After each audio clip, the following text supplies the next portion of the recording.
Buenas tardes, bienvenidos. Soy José Luis Ferrer, presidente de la Comisión de Relaciones Laborales de la Confederación de Empresarios de la provincia de Cádiz, y es para mí un placer presentar esta webinar sobre ERTES COVID por estado de alarma y ERTES concursales.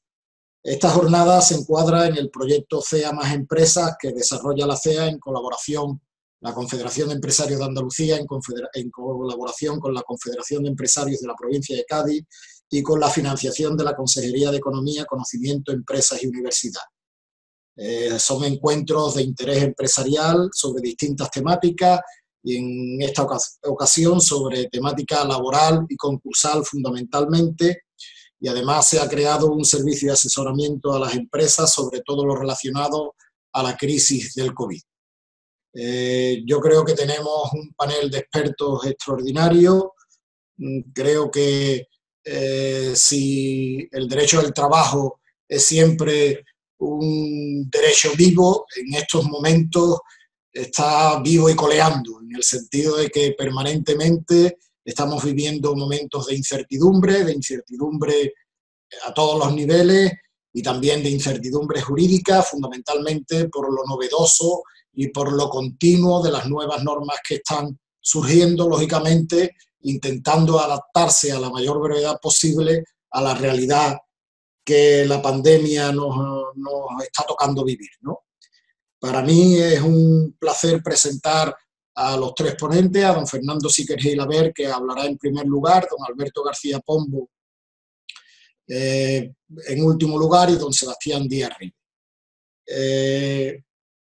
Vamos a iniciar las presentaciones con los tres ponentes y al final daremos un turno de preguntas que se tendrán que realizar a través del chat, por escrito a través del chat, y por favor que se nos diga a qué ponente, si hay algún ponente especial, a qué ponente va dirigida la pregunta.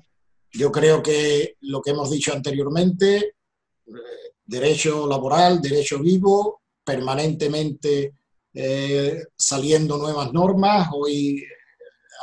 Ayer se llegó a un acuerdo a nivel nacional, hoy se habrá aprobado en el Consejo de Ministros y mañana tendremos la novedad en el BOE, y todo esto que ha ido ocurriendo será fundamental para ver en qué manera afecta a las empresas. Sin más preámbulo, voy a presentar al primer ponente, don Fernando Síquer, que es doctor en Ciencias Económicas, doctor en Derecho, licenciado en Historia, grado en Ciencias Políticas y Administración, auditor de cuentas, máster de Auditoría Financiera, profesor universitario, articulista, inspector de Trabajo y de la Seguridad Social y sobre todo un gran experto y conocedor de la materia y de la provincia en que nos encontramos.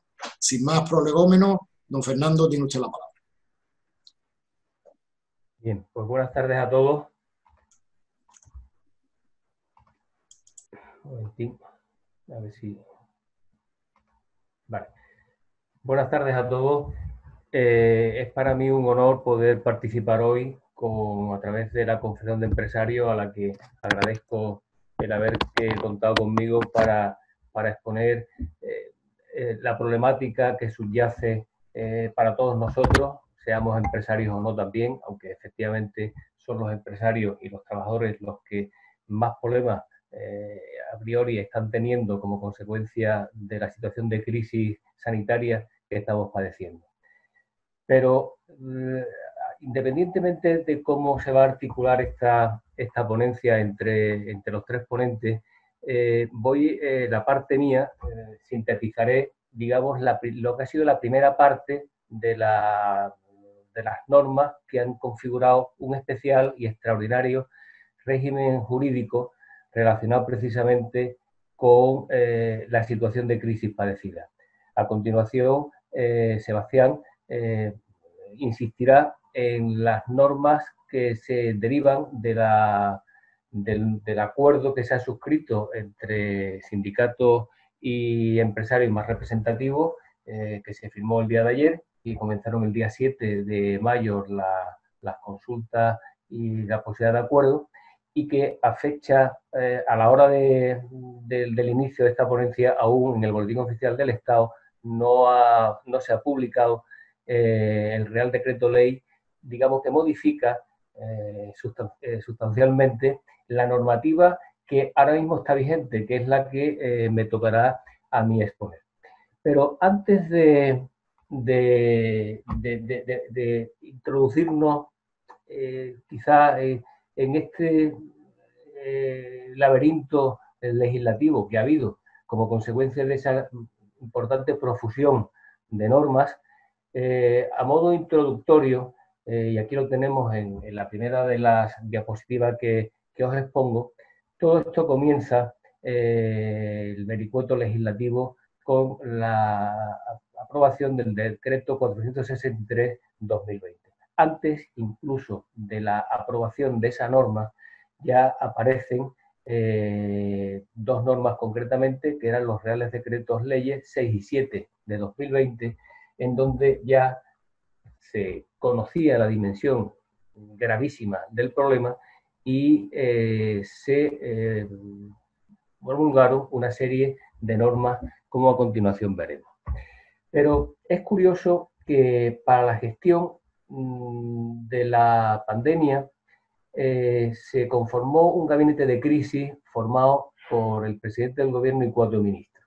Curiosamente, el Ministerio de Trabajo no estaba incluido, cuando realmente, una vez pasado la problemática sanitaria, el gran problema que subyace y que lo hará durante mucho tiempo, tendrá una dimensión eminentemente económica. Yo entiendo que además de la titular del Ministerio de Economía, que sí lo estaba, el Ministerio de Trabajo tenía que haber estado en cualquier caso, porque cualquier solución que se trate de encontrar de manera definitiva para intentar conllevar de alguna forma y de forma positiva el problema, debe de contar lógicamente con un régimen jurídico que se cree de manera extraordinaria, que yo no creo que sea tan necesario ese régimen jurídico extraordinario, porque la infraestructura legal de la que disponemos casi, me atrevo a decir que hubiese sido suficiente para, como digo, poder iniciar el camino de la vuelta a la normalidad. No la vuelta a ninguna nueva normalidad, sino la vuelta, si Dios quiere, a la normalidad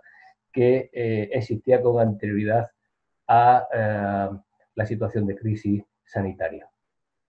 Por eso digo que quizá la denostada por mucho reforma laboral de 2012, hoy día creo que, yo siempre lo creí, incluso creo que fue insuficiente. Hoy está demostrado que ha sido una gran reforma, y la Ley 3/2012, con toda seguridad, creó los instrumentos necesarios para crear una flexibilización interna en el seno de la empresa que posibilitaba el ajuste respetando al máximo los derechos de los trabajadores, sin ninguna duda. Pero hemos dicho que quizás las medidas tomadas lo han sido teniendo en cuenta una situación de partida de naturaleza presupuestaria que, con toda seguridad, era la peor en todos los escenarios posibles. Una situación de déficit público incontrolado y de deuda pública que podríamos calificar de desmesurada. Precisamente esa deuda pública y esa situación de déficit que comienza a engrosarse y que se aleja de las directrices que emanan de la Unión Europea, fue llevada a cabo como consecuencia de los llamados viernes sociales, que yo los consideré en algunos de los artículos que he escrito como auténticos viernes de dolores. El dolor económico que nos ha causado es tremendo, y yo entiendo que precisamente esa ausencia de capacidad de maniobra de naturaleza financiera, que es lo que se ha posibilitado, por poner un ejemplo, al Estado alemán, el inyectar un 60% del PIB para amortiguar en lo posible la problemática que va a suponer en el devenir económico en ese país, para solventar problemas tanto a empresarios como a trabajadores. A diferencia del caso español, en donde está previsto un máximo de un 12% de esa misma cantidad, con lo cual vemos que las diferencias están debidamente condicionadas por la incapacidad financiera del Estado español como consecuencia de la deuda. Pero muchas veces hemos visto cómo en España en general, pero en la provincia de Cádiz en particular, hemos tenido un problema desde siempre de un alejamiento a las necesarias condiciones de mercado. Y esto yo siempre he mantenido que se debe a dos cuestiones básicamente importantes. Una de ellas ha sido la gran polarización de empresas públicas que ha habido, sobre todo en la Bahía de Cádiz, que ha supuesto un alejamiento mental de las situaciones de mercado. Y hemos de tener en cuenta que la Unión Europea nace como un mercado. La globalización de hoy es un mercado de naturaleza mundial en donde pensamos desde esa dimensión o realmente la economía, nuestra economía, no funciona. Por lo tanto, esto trae a colación dos cuestiones. Una, que la legislación laboral, por supuesto que tiene que existir para que se vean adecuadamente respetados los derechos de los trabajadores, y la legislación laboral tiene que existir también para que el empresario no esté abocado a la ruina. A la ruina porque una mala praxis de naturaleza, por ejemplo, administrativa o judicial, en donde, considerando el carácter tuitivo del derecho del trabajo, se antepongan unos intereses sobre otros. Porque eso conculcaría el artículo 35 y el 38 de la Constitución, el derecho al trabajo y el deber al trabajo, lo cual, en mi opinión, condiciona esa nueva experiencia de la renta vital que yo, en mi modesto entender, entiendo que en ocasiones puede que contravenga esa posibilidad en cuanto al deber de trabajar para todos y que en el caso del empresario en España aparece como una economía de mercado y que por lo tanto los derechos que se susciten dentro del ámbito del derecho del trabajo afectan a dos partes, no solamente a una, y por lo tanto debe de buscarse siempre la situación de equilibrio. Bien, habiendo hecho esta breve introducción, es el momento de introducirnos directamente en el ámbito de la reforma con ocasión de la pandemia. Vemos que no solamente se ha regulado la cuestión que ha trascendido mayormente y sobre todo desde la óptica del empresario ha tenido mayor importancia, que han sido los ERTE, bien por causa de fuerza mayor o por causas objetivas, sino que existen otra serie de cuestiones que han sido legisladas durante la situación. Por ejemplo, desde el ámbito laboral ha sido el descanso remunerado obligatorio, el teletrabajo, el derecho a la conciliación de la vida familiar y laboral. En cuanto al empleo, curiosamente, ha habido que tocar y regular ex novo cuestiones atinentes al ámbito agrario para trabajos urgentes en el campo. Eso denota que tenemos una legislación laboral de carácter agrícola que realmente no funciona. Y me estoy refiriendo al caso del subsidio agrario, cuando se aparecen remesas de trabajadores extranjeros para recoger las distintas recolecciones de productos agrarios, habiendo en esa provincia el mismo... Tengo a todos... Fernando, perdone, no está compartiendo pantalla, no sé si es que no quiere compartir la presentación o es que se le ha pasado.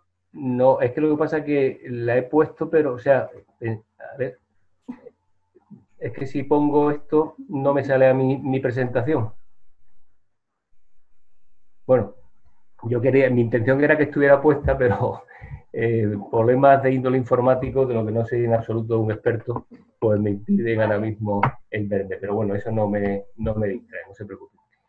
Decía que el empleo agrario y esta necesidad urgente de dictar normas concretas denota que el problema realmente que tenemos de disponer de una legislación adecuada a la realidad de las empresas y de los propios trabajadores.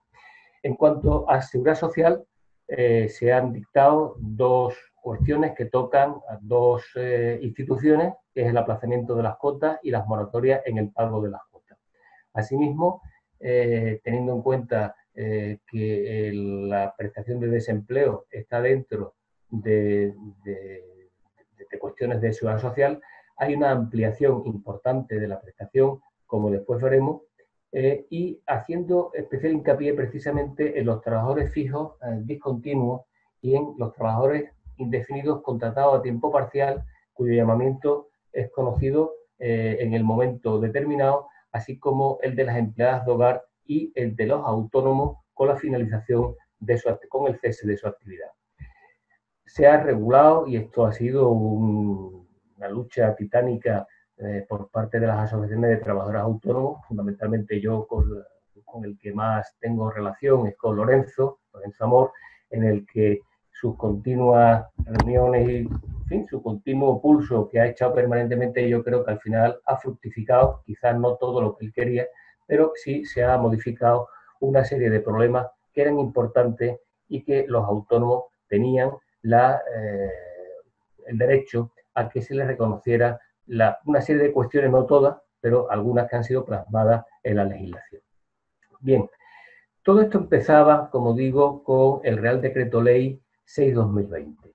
Nos vamos directamente al Decreto Ley 6/2020 porque lo único que nos viene a decir es que por razones sanitarias tendrán la consideración de contingencia cubierta la incapacidad temporal por contingencias profesionales. Pero cuidado, aquí simplemente hacer una pequeña apostilla diciendo que si bien se considera como tal, desde la óptica de las prestaciones futuras que estén conectadas con posibles invalideces, en principio eso no tiene la consideración de carácter profesional por el mero hecho de que se haya dispuesto el pago precisamente para que primero sea gestionado por una mutua, o sea, está claro que es la intención del legislador, y en segundo lugar, para que la cantidad a recibir desde el inicio del día siguiente al del hecho causante fuese el 75% de la base.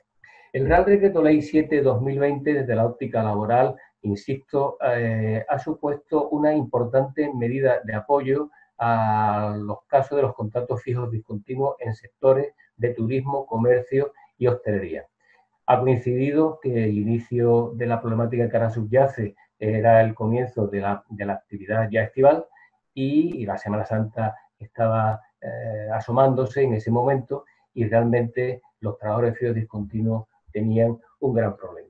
Yo creo que la normativa en este tema ha sido correcta y adecuada, precisamente porque si no se hubiese dejado desprotegido a un importante sector de la actividad que por naturaleza son temporales, porque una gran parte de las empresas, de los sectores de la actividad económica existentes en España, qué duda cabe que tienen carácter de estacionalidad. De ahí que muchas veces se critique la temporalidad en el empleo, pero está directamente relacionado, lógicamente, con el tipo de actividad económica de nuestras empresas. Y quizás llegamos ya con esto al Decreto Ley 8/2020, que es un poco el Decreto Ley estrella, porque regula precisamente los dos instrumentos de adecuación de la oferta de trabajo y de la demanda de trabajo. La búsqueda del equilibrio como factor de la producción, que es el trabajo, no se nos olvide nunca, exigen la acomodación a las especiales circunstancias. Aquí únicamente vamos a entrar, por razones de tiempo, a considerar una serie de cuestiones. Tanto los ERTE por fuerza mayor como los ERTE por causas objetivas, económicas, técnicas, productivas y organizativas, están regulados no desde la reforma de 2012, sino desde mucho antes. El artículo 47 del Estatuto, el Real Decreto 1438/2012 y por una parte, y luego todo lo concerniente a aquellas cuestiones que sí fueron reguladas ya en el año 2012, que complementaron esas medidas de flexibilización. Pero lo que se ha hecho ha sido regular una legislación ad hoc exclusivamente aplicada al momento que vivimos, de tal forma que los expedientes por fuerza mayor aparece recogido su régimen jurídico en el artículo 22 de dicho decreto ley y los de circunstancias económicas en el artículo 23. En relación con la causa, que es el elemento determinante en un expediente de regulación de empleo, yo me atrevo a decir que cualquier empresa, o casi cualquier empresa, no todas, pero casi todas, pueden justificar, sin ninguna duda, el expediente por fuerza mayor. Porque si observamos la definición que se dio en el artículo 22 relacionado con el artículo 10 del propio decreto porque se determina el estado de alarma, el 463/2020, pero sobre todo teniendo en cuenta la interpretación dada por la disposición adicional segunda del Real Decreto Ley 15/2020, podemos observar que tanto invocando una causa directa como las causas indirectas de la problemática que ha determinado la pandemia, se puede perfectamente justificar dicho expediente. La única cuestión aquí es el tema de los 5 días del silencio negativo y que, no obstante, y por aplicación de la legislación administrativa, la administración tiene siempre la obligación de resolver, aunque fuese con carácter extemporáneo. Y en relación con los ERTE por causas objetivas, al artículo 23, aquí sí hay que transmitir una cuestión importante, y en donde sí podemos observar que en ocasiones no se ha llevado a cabo de manera adecuada el procedimiento. Y es precisamente en cómo se conforma esa comisión ad hoc en el supuesto de que en la empresa no existan órganos de representación unitaria, delegados de personal o comités de empresa.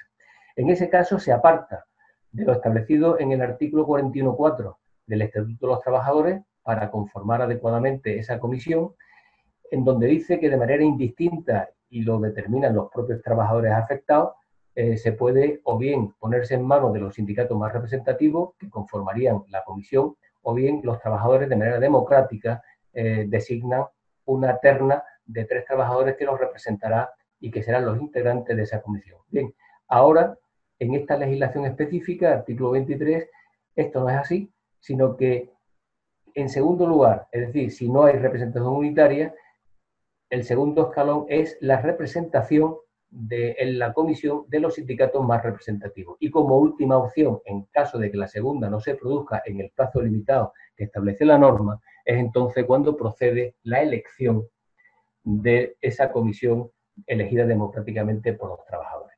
Después veremos en el turno de palabra que aquí se pueden plantear una serie de problemas de futuro una vez se revisen los expedientes correspondientes. El Decreto Ley 9/2020 habla de la problemática que existían con los contratos temporales que estaban vigentes en el momento de la implantación del estado de alarma. Y con carácter general se determina la suspensión del mismo. Bien, además de los contratos temporales habituales, los que aparecen regulados en el artículo 15, 1A y B del Estatuto de los Trabajadores, se extiende a los contratos formativos, contratos de relevo e interinidad, que sean supérstites en el momento de la declaración del estado de alarma. Este mismo Real Decreto Ley ya determina un especial régimen sancionador que complementa la Ley de Infracción y Sanciones en el Orden Social, de texto refundido del año 2000, el 4 de agosto, en relación con las solicitudes presentadas por las empresas que contuviesen falsedades o incorrecciones en los datos facilitados, dando lugar a las sanciones correspondientes. El Real Decreto Ley 10/2020 fue el que, de una forma u otra, estableció el llamado permiso retribuido recuperable. Aquí fue una de las situaciones un poco sonrojantes por parte del legislador por los vaivenes que existieron desde el aviso de la promulgación de la norma hasta que la norma efectivamente se hizo realidad y posteriormente hubo que conciliarla para que realmente no fuese una auténtica debacle precisamente para las empresas. Recuerdo que esto se planteaba directamente el día 30 de marzo, pero había un problema con que hay empresas que no pueden cerrar de un día para otro porque las pérdidas serían de una dimensión estratosférica y se debe de producir un cierre ordenado o en cualquier caso establecer una actividad mínima indispensable para mantener el patrimonio de la empresa o de aquellas empresas que no pueden paralizar no el sistema productivo, pero sí parte del inmovilizado, por ejemplo, unos altos hornos, una empresa de vidrio, en donde el horno no se puede parar. En Acerinos, por ejemplo, me imagino que el tema de los hornos, de un día para otro, no es posible una parada en el plazo de 12 horas desde que te avisa. Lo cual hizo que se reflexionase, pero hubo ya un elemento de confrontación importante porque realmente se había hecho una legislación que con la rapidez o por las circunstancias que fuese, no era en absoluto la adecuada. Bien, en el decreto ley 11/2020, este no nos saltaremos directamente porque no es materia que afecten al empresariado, porque están relacionadas con el personal, empleados de hogar del Sistema Especial de Régimen General de la Seguridad Social, a las que se les otorga, por las especiales circunstancias de vulnerabilidad, unos recursos extraordinarios a modo de subsidio. Bien, aquí tenemos simplemente ya lo hemos avanzado, que era el ERTE por causa de fuerza mayor, en donde de una forma u otra estaba directamente relacionado con la disposición adicional sexta del propio decreto, del decreto ley 8/2020, en donde se establecía la cláusula de salvaguarda de mantenimiento del empleo. En relación con esa disposición adicional sexta, desde su estadio originario hasta lo que al final se acordó como consecuencia de una resolución, de un informe emitido por la Dirección General de Empleo a instancias de la CEO y de la CEPIME, se modificó con buen criterio, porque yo entiendo que CEO y CEPIME hicieron en ese momento lo que tenían que hacer, que era inaceptable. No la interpretación, sino la redacción, que era clara, se sabía cuál era la finalidad de esa cláusula de salvaguarda, de tal forma que, con independencia de la circunstancia de que la extinción de los contratos provengan de un despido disciplinario y sea calificado de procedente, o que la expiración del tiempo pactado en los contratos temporales llegue a su fin, que lógicamente el contrato se extingue en uno y otro supuesto sin pena ni gloria, o en el caso de jubilación o invalidez del empresario, pero se planteaba el problema que, como en el caso de un ERTE por circunstancia objetiva, el empresario tenía pendiente la posibilidad de reorganizar su empresa sin haber obtenido ganancia de ningún tipo como consecuencia del ERTE, porque ha estado financiando un coste aproximado entre el 25 y el 30% de la masa salarial, que es las cotizaciones a la Seguridad Social en el caso de suspensión del contrato y los trabajadores percibiendo la prestación de desempleo. Bien, como consecuencia de esto, insisto, se dictó un informe en virtud del cual se disociaba los efectos en relación con la disposición adicional sexta en el caso de los trabajadores afectos por un ERTE por fuerza mayor, de aquellos que estaban afectos a un ERTE por circunstancias objetivas.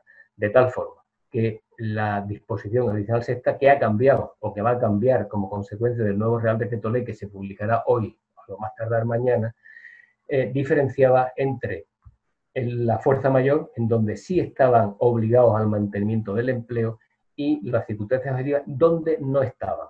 Curiosamente, ahora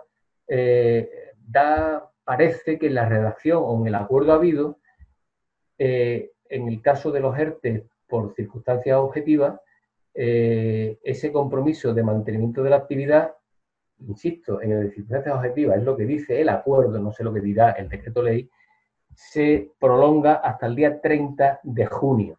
Ya después Sebastián insistirá en la cuestión. Bien, lógicamente el motivo de esto era que en el caso de los ERTE por fuerza mayor había una exoneración de las cuotas en función de que la empresa fuese menor de 50 o 50 o más trabajadores.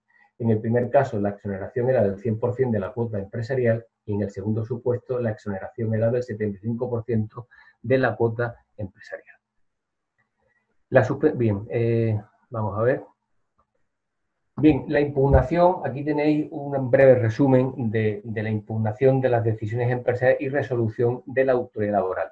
Hoy leía yo en la prensa, en el diario Expansión, precisamente, problemas que van a plantear, al menos así lo anuncian los sindicatos, curiosamente en relación con el control horario y la articulación de los ERTE que se han resuelto o por el mecanismo del silencio positivo están en vigor.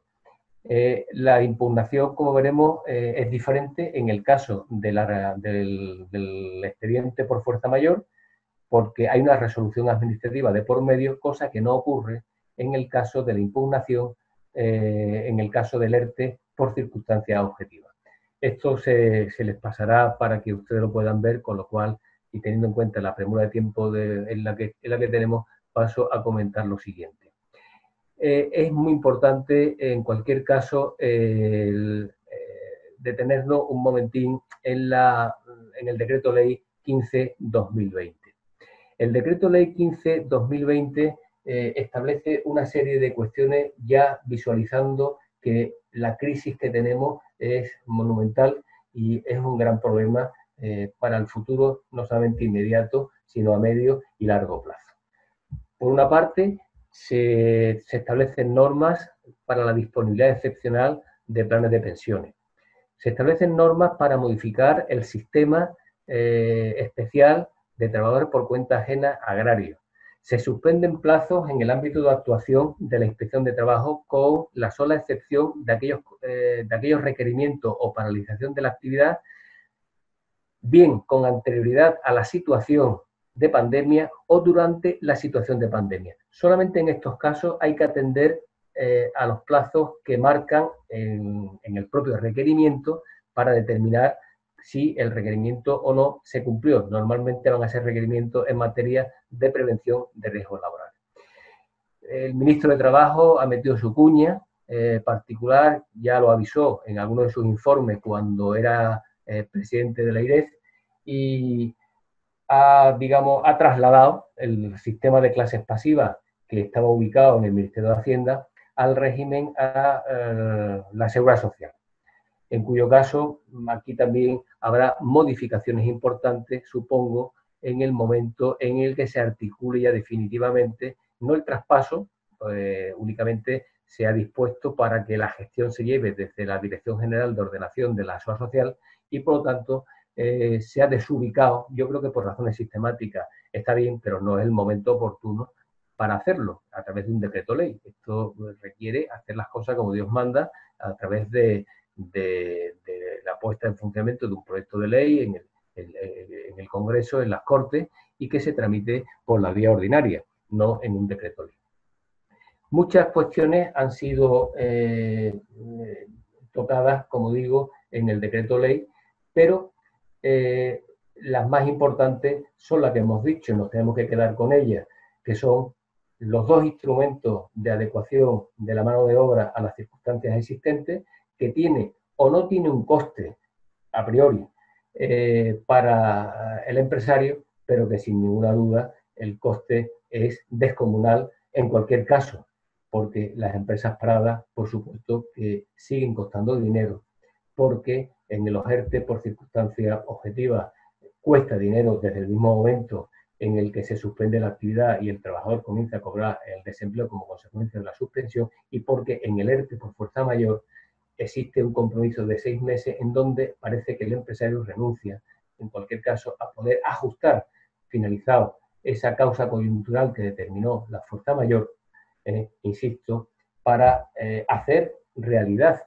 ese equilibrio necesario entre los artículos 35 y 38 de la Constitución. Y ya por último termino hablando precisamente de dos mecanismos en donde, en fin, se ha intentado que los problemas de seguridad social derivados de las cotizaciones no supongan un impedimento para sobrellevar el problema de la crisis, que son el aplazamiento y la moratoria. En el decreto ley 11, en donde se reguló a priori, después fue modificado en su redacción por el decreto ley 15/2020, y en virtud de la cual se decía, lógicamente, que en el caso de que se iniciase el procedimiento de moratoria, no se podía iniciar el procedimiento de aplazamiento. Solamente que en el principio, en la moratoria, se establecía con carácter general, sin sujeción a ningún CNAE de la actividad económica como después se hizo. Es decir, la moratoria únicamente es posible en relación con las actividades económicas que determinen los CNAE que aparecen recogidas en el Real Decreto Ley 15/2020. Por último, y ya termino con esto con seguridad, los autónomos. Los autónomos que padecen y que han padecido muchas veces los rigores de la normativa, en este caso la combatividad de las asociaciones de autónomos, especialmente EATA, en mi opinión, han dado ciertos beneficios, digamos, a los autónomos.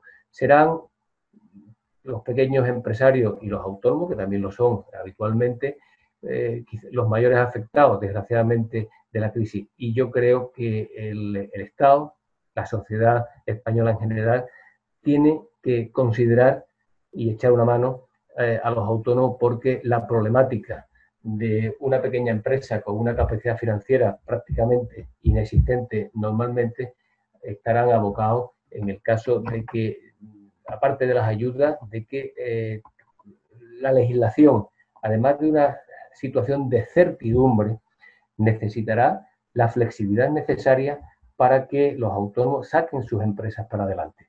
Sin una legislación adecuada, esto no será posible. Y yo espero y abogo porque los autónomos sigan operando en nuestra actividad, porque el 90% de las empresas son pequeñas empresas y, por supuesto, hay que apoyarlas. Muchas gracias. Muchas gracias, Fernando. Es muy difícil hablar de tantas cosas y de tantas normas haciendo un resumen. Vamos a presentar al segundo ponente, a Sebastián Díaz Ribes. Es doctor en Derecho también, profesor universitario, mediador de la Confederación de Empresarios de Andalucía y abogado en ejercicio. Esperemos que nos ilustre sobre las últimas novedades que todavía no han aparecido en el periódico oficial y sin más tiene la palabra. Muchas gracias. Sebastián, te voy a pedir también, en la medida de tus posibilidades, que hagas un esfuerzo de contención y de resumen. ¿Se me escucha, José Luis? Perfectamente. Vale. En primer lugar, voy a intentar a ver si puedo compartir la pantalla y mientras voy a agradecer, como siempre, a la Confederación de Empresarios de... ¿Lo veis todo bien? Sí, ¿no? Vale. A la Confederación de Empresarios de Cádiz, a Carmen, en concreto, a Paco Arroyal, a María del Mar Sánchez y, en este caso, como ha dicho bien José Luis, respecto a la situación en la que nos encontramos ahora, en particular a Esmeralda, a Palma, a María del Mar y a todos los que día a día, igual que os pasa a vosotros, nos levantamos viendo los programas, los medios de comunicación, mensajes de grupos de WhatsApp y tratamos de ir ayudando en la vorágine legislativa. También a la Confederación de Empresarios, que bueno, yo considero que nos encontramos tanto los miembros del despacho como yo personalmente en nuestra casa y muy especialmente a Paco y a María del Mar, que nos han ayudado en esta actividad que empezó con la colaboración de Alberto y, por supuesto, en cuanto se lo dijimos a Fernando Sicre, ha estado con nosotros tratando de esclarecer un poco de luz en este asunto que, a medida que va avanzando el ERTE y la crisis COVID, nos estamos encontrando que tiene más y más problemas. Para ir para ir avanzando, fijaos en la actualidad del asunto. Desde el Real Decreto 8/2020 que ha comentado Fernando, hasta ahora nos parece un mundo desde marzo, desde el 14 de marzo hasta ahora, cuántas novedades se han hecho. Fijaos que tenemos una circular de trabajo respecto a la desescalada y la entrada o salida de trabajadores en materia de desescalada, que después de eso, y cuando hemos hablado los tres ponentes para ponernos de acuerdo en qué hacíamos cada uno. Hemos ido variando todo y, por supuesto, teníamos que hablar de lo que me va a tocar a mí y que de entrada, os lo digo honestamente, estas dos reseñas de prensa que nos han pasado desde la Confederación de Empresarios esta mañana, como todos los días, para ir viendo o ir anticipándonos algo a lo que nos está diciendo el legislador. Mi ponencia, en principio, va a ir respecto al pacto por la defensa del empleo que tuvo lugar y que se firmó después de una negociación bastante dura en la que creo que la parte empresarial ha tenido bastantes avances en ese aspecto. Se firmó ayer. Ayer tuvimos, día 11, el borrador. Yo lo estuve comentando con José Luis, que además ha colaborado conmigo bastante, me ha facilitado documentos e instrumentos de la Confederación, de la COE, para poder tenerlo en cuenta a la hora de plantear la ponencia y sobre todo su nexo. Y yo, aunque ya profundizaré un pelín dentro de la charla, hay que tener en cuenta en parte la incongruencia con materia concursal, que por eso además está Alberto también aquí, que hay ocasiones en las que se está hablando ahora, como ya veremos, de la necesidad de estar para determinados despidos en una situación que determina el artículo 5.2 de la antigua ley concursal. Ya tenemos un texto refundido, y sin embargo va a hacer que tengamos que ir al artículo 5 bis de la ley concursal, cuando de todas formas el gobierno está tratando de que se retrase al máximo posible las declaraciones de concurso y de las declaraciones del COVID. En este sentido, vamos a ver. Perfecto. Como os he dicho, el Real Decreto, cuando hablemos del Real Decreto, cuando veáis las transparencias, este Real Decreto todavía no se ha publicado.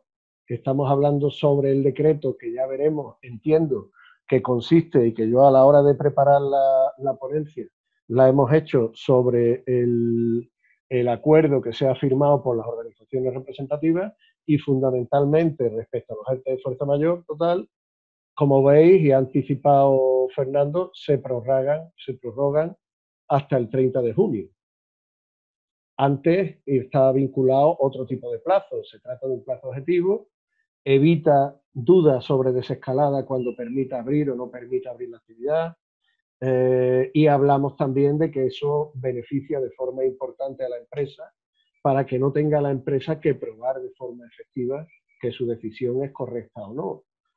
Todavía hay empresas que no se han podido adaptar a las medidas de seguridad e higiene, medidas de prevención de riesgos laborales. Hay empresas que no les ha llegado los medios, como antes ha apuntado Fernando, sobre denuncias sindicales o inspecciones relativas a medios de prevención de riesgos laborales. Todavía no les ha llegado el material, aunque lo han pedido. Por ejemplo, en mi despacho hay cosas como pantallas que todavía no nos han llegado. Y tenemos que ver la fórmula de hacerlo, utilizar el teletrabajo. Afortunadamente se van manteniendo las exoneraciones o las reducciones de cotización, pero tened en cuenta que se van a ir reduciendo como ya veremos paulatinamente. A ver aquí. Porque la intención del legislador, lógicamente, es tratar de que vayan abriendo en el máximo tiempo posible las distintas empresas. Y como uno de los criterios también que se va a plantear es profundizar más en reducciones de jornada que en suspensión o eliminación de puestos de trabajo. Respecto a los ERTE de fuerza mayor parcial, tenemos prórroga de los ERTE vinculados al COVID hasta el 30 de junio. Se trata de una recuperación. Si hay recuperación parcial de actividad, pues se van dando de alta los distintos trabajadores, y va también la empresa decidiendo su incorporación, no de forma brusca, junto a la escalada, cuando se van admitiendo las distintas actividades por la restricción de los principios de movilidad público. Si os fijáis, aquí ya nos encontramos que se van estableciendo tramos de exenciones que van reduciéndose. En el mes de junio, para empresas de más de 50 trabajadores, estamos hablando de un 45%, con lo cual, bueno, también ya es una forma en la que las empresas tienen que ir pensando que no tienen todo el tiempo del mundo.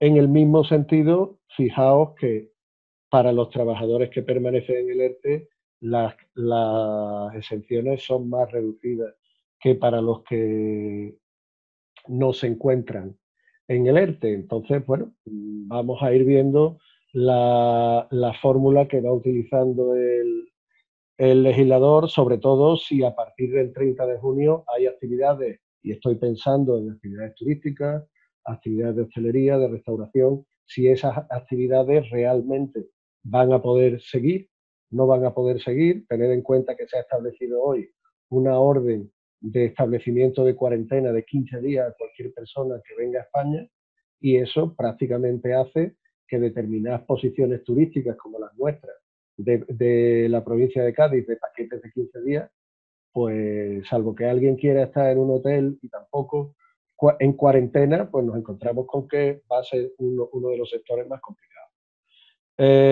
Fijaos que nos encontramos en los ERTE de causas económicas, técnicas, organizativas y los de la producción, que se va a seguir con el procedimiento determinado en el artículo 23 del Real Decreto inicial, que ha citado ya Fernando, con informe abreviado, potestativo, y que hasta este aspecto, pues bueno, también existe la posición de la prioridad frente a esta comisión ad hoc. La tramitación de los ERTE se va a iniciar durante la vigencia, se puede iniciar de los ERTE ETOP durante la vigencia de los ERTE de fuerza mayor, y que se finalizará el plazo del de fuerza mayor y se iniciará el siguiente. A ver, es que estoy con dos pantallas, entonces voy mirando una, porque la crisis COVID me ha dejado a mí una dioptría de menos. De más, perdón. Y estos ERTE-GETO, en los tres supuestos se va a plantear respecto al trabajador la reposición a cero de prestaciones sin exigir el periodo de carencia, y los trabajadores fijos discontinuos se le va a asegurar hasta 31 de diciembre.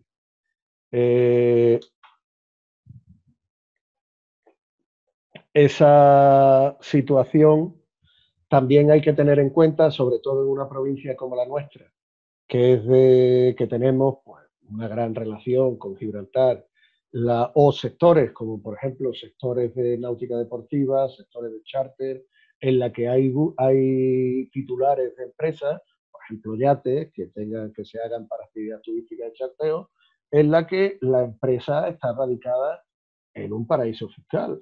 Oiga, realmente vamos a aplicar, que eso ya tendremos que verlo, solo cuando la empresa es residente en paraíso fiscal, cuando el titular, que es lo que dice la norma, y yo me agarraría ahí, o cuando el titular de las participaciones o el que tiene la titularidad o el control radica en un paraíso fiscal. Esa situación va a ser muy importante cuando hay ocasiones en las que esos socios aportan capital para que las empresas vuelvan a subsistir. Y habrá que ver cómo ocurría anteriormente cuando hablaba de realizar operaciones directas o indirectas con empresas o personas residentes en paraíso fiscal. Esto no en el nuevo pacto, pero con los anteriores ERTE habrá que ver qué ocurre cuando tenemos clientes, proveedores, que al menos en la zona del campo de Gibraltar es absolutamente habitual. También que aquellas empresas que el hecho de que no puedan repartir dividendos, bueno, en ese caso tendrán que pagar las cantidades correspondientes y bueno, lo que ocurre es que tenemos en cuenta que somos un mercado mundial, como ha dicho muy bien Fernando, y hay veces que el capital se mueve por el reparto de dividendos. Y esas situaciones hay que analizarlas de forma muy claras, y al menos respecto a las empresas que tienen menos de 50 trabajadores, tampoco se va a aplicar esa situación ni el derecho de separación, que como todos sabéis consiste en que si no se reparten dividendos que hubieran estado pactados en la entrada de una empresa, de un socio dentro del capital de una compañía, pues puede expresamente pedir que se le devuelva su parte o llegar a un acuerdo respecto a la valoración de su parte dentro de la compañía, que como ya hemos dicho no se va a tener en cuenta, y además en otro Real Decreto Legislativo en materia mercantil y concursal se ha aplicado. Respecto a las medidas de mantenimiento del empleo, que además entendemos que que se trata de una situación que ha sido un avance respecto a los intereses empresariales y hay que felicitar a la parte empresarial que lo ha negociado. Entendemos que se van a mantener hasta el 30 de junio la prohibición de despedir por causa mayor u objetiva, que antes era hasta diciembre. Se limitan a ERTE solamente por fuerza mayor. Hay un plazo de 6 meses desde la incorporación efectiva de cada trabajador cuando sea parcial o parte de la plantilla y solo afecta a las personas incluidas. Es lo que se denomina intuito de personas. Oiga, van a ser esas personas las que se van a encontrar con ese compromiso, no cualquier otra que pueda incorporarse después con posterioridad. Y además, una cosa bastante importante, y es que no se incumple el compromiso del empleo cuando hay un despido disciplinario procedente, un fallecimiento, dimisión, jubilación o incapacidad en cualquiera de sus modalidades. Ello va a suponer que no tiene la empresa la obligación, y eso es una parte importante, no tiene la empresa la obligación de contratar o de mantener el mismo número de trabajadores que en el momento de haberse declarado esos expedientes de regulación de empleo. Igual ocurre en los trabajadores discontinuos, que si se trata de que finaliza la causa del llamamiento, pues tampoco se incorpora en ese mantenimiento del empleo, y en los contratos temporales no se considera incumplido cuando simplemente ha finalizado el plazo, la realización de la obra o servicio del contrato, los contratos de obra no se ha podido dar, o la imposibilidad inmediata de realización del mismo. Imaginaos cualquier tipo de contrato, por ejemplo, de mantenimiento temporal de unas instalaciones que se han cerrado o que esa empresa principal se encuentra también en un expediente de cese de actividad. Hablamos que, y es fundamental y muy importante, que además lo hemos hablado tanto Fernando como los ponentes con relación a la ponencia durante la mañana, se habla por parte de algunos articulistas de sectores como el turismo, comercio, pero expresamente no aparecen dentro del Pacto por el Empleo. Lo que ocurre es que se trata de que se va a estudiar en función de los diferentes sectores y la normativa aplicable y sobre todo teniendo como criterio valorador la alta variabilidad o la estacionalidad del empleo. Con lo cual, pues bueno, prácticamente estamos hablando de ese tipo de sectores. También hablamos que no será de aplicación el compromiso de mantenimiento del empleo cuando, como hablábamos al principio, cuando nos encontremos con un riesgo de concurso. El riesgo de concurso del artículo 5.2 de la ley concursal nos va a plantear que si un empresario se encuentra en una situación de insolvencia o de no afrontar de forma habitual sus pagos, lo que tiene que hacer, al menos para salvaguardarse, es plantear un preconcurso, ya sea ante un mediador laboral con una renegociación de pago, ante el notario, para que le nombre un mediador concursal, como directamente en el juzgado. Esa situación va en contra de la reforma concursal que se ha establecido y que ha indicado expresamente que se amplían los plazos para poder presentar el concurso, que incluso se exime de responsabilidad en determinados elementos a los administradores de empresas por no presentar la declaración del concurso, y encima, para terminar de establecer este marasmo legislativo, pues nos encontramos con que se ha planteado por parte del legislador un texto refundido en materia concursal que se aprobó la semana pasada. De hecho, os puedo decir que Alberto, el ponente que me va a suceder en el uso de la palabra, y yo tuvimos que preparar un par de artículos y otros artículos más que hemos hecho tanto él como yo, y de hacer el artículo en 3 días hemos tenido que reformarlo, publicarlo un día a base de avances de decreto, porque si no se quedaban absolutamente obsoletos, con lo cual, pues ya os digo, también me parece una contradicción, a pesar de las normas que ha dado Fernando respecto a las moratorias o a los aplazamientos en materia de seguridad social y de Hacienda, que no se han planteado en ningún caso, ni en la normativa concursal, ni en normativa ad hoc, decreto COVID, moratorias respecto a los créditos de derecho público. Y eso puede hacer que las empresas pues nos encontremos como he indicado en un artículo de Transporte 21,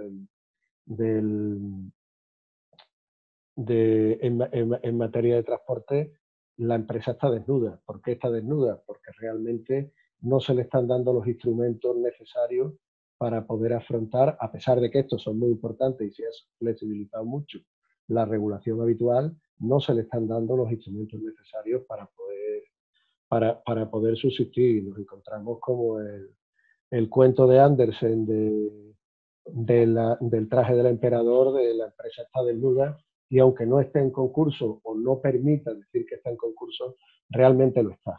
El último punto fundamental, que va a hacer que además tengamos todos los profesionales una gran integración en las organizaciones empresariales, es la comisión tripartita que se crea en este Real Decreto para el seguimiento y administración o cogobernanza, como se dice ahora, de estas situaciones de ERTE, que lo tenéis aquí con la disposición adicional del acuerdo, y bueno, y ya iremos viendo realmente cuál es el desarrollo. A partir de ahí, pues nada, muchas gracias, y no sé si me he pasado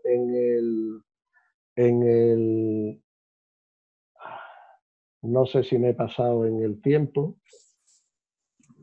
Muchas gracias, Sebastián. Un poquito. Pero ¿Un poquito mucho o no mucho? ¿Un poquito mucho o no mucho? No mucho, venga. Bueno, Muchas gracias, Sebastián. Bueno, nada. En último lugar, como ya lo ha introducido el propio Sebastián, tiene la palabra Alberto García Pombo, administrador concursal, abogado también en ejercicio, y que también te rogamos en la medida de las posibilidades, Alberto, que sea lo más breve posible. Muchas gracias. Hola, buenas tardes a todos y muchas gracias a ti, José Luis, y a la Confederación de Empresarios por invitarme, y sobre todo con unos compañeros tan brillantes como Fernando y Sebastián. Te prometo que hay 10 he terminado. De acuerdo, en el chat, os lo digo a Fernando y a Sebastián, tenéis 4 preguntas muy interesantes como especialistas que creo que deberíais de acometer al terminar yo mi intervención. Bueno, yo lo que siguiendo un poco la exposición de Sebastián y de Fernando, tenemos que tener presente la circunstancia del caso, de cada empresario. No es lo mismo un empresario persona física que un empresario persona jurídica. El autónomo no tiene nada que ver con la sociedad, ¿de acuerdo? Sus problemas son otros. Y lo que no podemos estar esperando, como agua de mayo, un real decreto o una norma. Si veis en el chat, hacen unas preguntas muy sabias, muy justas, ¿no? muy lógicas. Pero digo yo, es como el que tiene una pistola y se esfuerza en usarla. ¿Necesitamos de verdad adoptar estas medidas? Esa es la pregunta que viene a hacer el empresario. El empresario es el que sabe lo que necesita o lo que va a necesitar. Errará o acertará. Pero lo que no se va a solucionar es ninguna ley. ¿De acuerdo? La ley no puede... Vamos a pensar. Todos los ERTEs de fuerza mayor tienen actividad suspendida por el gobierno, ¿de acuerdo? No pueden desarrollar su actividad. Bien, es cierto que el músculo de la empresa, muchos casos, que no siempre, son sus trabajadores, el coste de seguridad social, el coste de salarios, pero hay otros costes, como precisó bien Fernando al principio, mucho mayores. Y si, como decían Fernando y Sebastián, tenemos una actividad estacional, imaginemos, muy bien delimitada, de junio a octubre, ¿de acuerdo? No vamos a tener actividad, ¿verdad que no? El empresario no ha podido planificarse. No ha podido planificarse porque cada día nos sacan un real decreto no sabiendo lo que debemos hacer. Ha precisado Sebastián que a los turistas que vengan tienen que tener 14 días de cuarentena. Bueno, aquel que se haya planificado el día 20 de marzo, que se dedica directa o tangencialmente al turismo, todas sus previsiones han resultado absurdas, de verdad. No va a tener actividad este año, porque si la actividad se abriesen las fronteras, nadie va a venir para estar 14 días de cuarentena. Bueno, pues el ERTE de fuerza mayor, no le va a servir de solución alguna. Seguirá teniendo que hacer los pagos previstos, habrá hecho acopios para su temporada y, hablando mal y pronto, se habrá ido al carajo. Pero eso sí, ha adoptado un ERTE, ¿verdad? Ha adoptado un ERTE, está feliz y durante 6 meses no va a ser un punto en una estadística. no lo va a ser, pero es cierto que ese señor, ese empresario, ese autónomo que tiene una actividad estacional, está muerto hasta junio del año que viene. ¿Ha servido de algo el ERTE? No. ¿Le ha inducido el gobierno o la ley a realizar una serie de gastos que ha inducido? Sí. ¿Es el ERTE una solución? No. Por lo tanto, el ERTE, como cualquier disposición legislativa, es un instrumento. El empresario lo primero que tiene que hacer es salvar su negocio. Su negocio es él mismo. El empresario que no puede tener actividad este año, porque dentro de 15 días va a ser otra disposición normativa absurda que habrá desbaratado todas las previsiones de ese pequeño empresario o ese gran empresario. Y entonces nos vamos a encontrar el día 22 de agosto que no tiene ninguna actividad. Por lo tanto, acudir al ERTE o no es una decisión, una parte muy pequeña de un complejo discurrir vital y económico. Si el empresario no puede continuar, no pasa nada. Cuando pueda ya volverá al mercado. El mercado nos saca a todos en su sitio. Por lo tanto, lo que tendrá que acometer es su discurrir económico. Uno, puede continuar en el mercado si es asumible el riesgo de continuar en el mercado. Y dos, las medidas que tiene que adoptar. El ERTE, desde luego, será la más importante. Pero será la más importante en aquellos empresarios que tengan un músculo de trabajo laboral importante. En otros no. Por lo tanto, las medidas de solución las tiene que adoptar por el camino de la reestructuración, sea o no el ERTE de fuerza mayor, lo que impone unas circunstancias excepcionales como las de ahora, es una solución excepcional. En aquellos supuestos que no esté incluido en el ERTE, que ha sucedido mucho, el ERTE en fuerza mayor porque la actividad no ha sido cerrada, muchas veces, y en la mayoría de los casos, de forma indirecta sí que es fuerza mayor, porque se ha quedado o bien sin proveedores, o bien con el acceso del público muy restringido por el horario, por lo que sea, y siempre será fuerza mayor, pero no es por culpa del empresario. ¿Quién tiene que pechar? Todos. Entonces lo que habrá es que impugnar por una solución equilibrada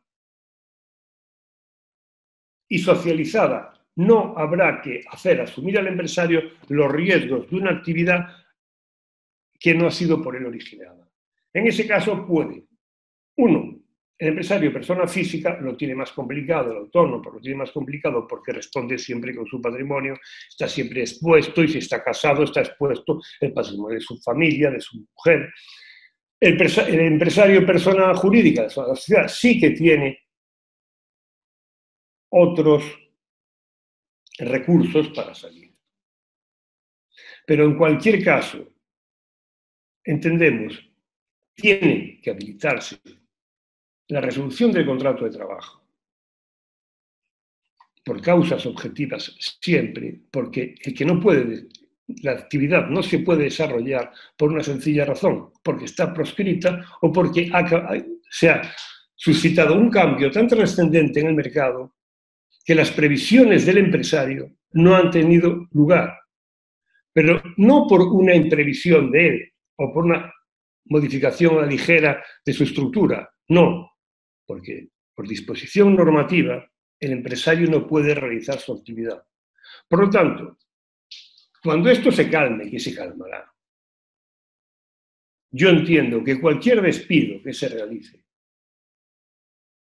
nunca será imputable al empresario, ni será improcedente, ni será nulo. Porque el cambio absoluto de circunstancias que ha habido inhabilitan al contrato suscrito en su día.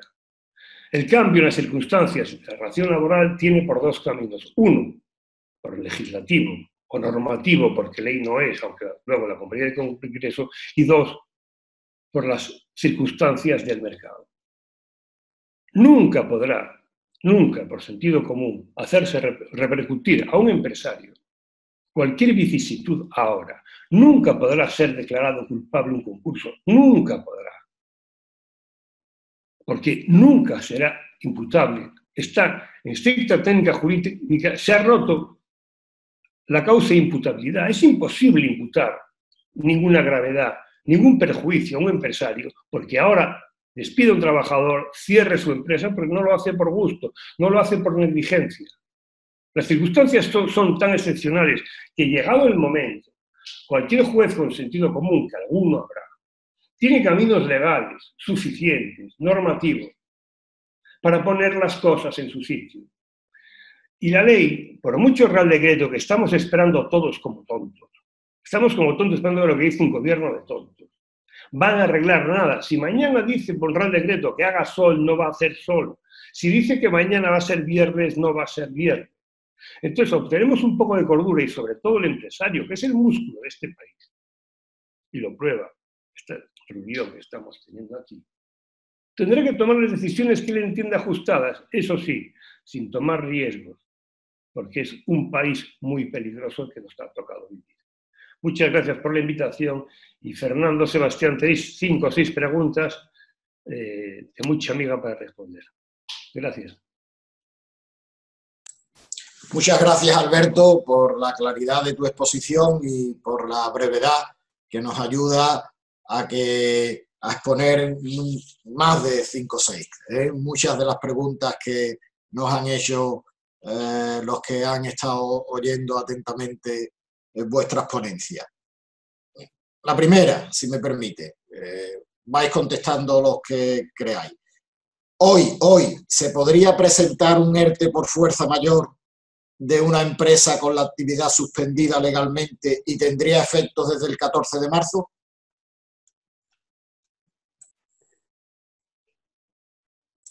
Fernando. Espérate, ¿se me escucha? ¿Se me escucha?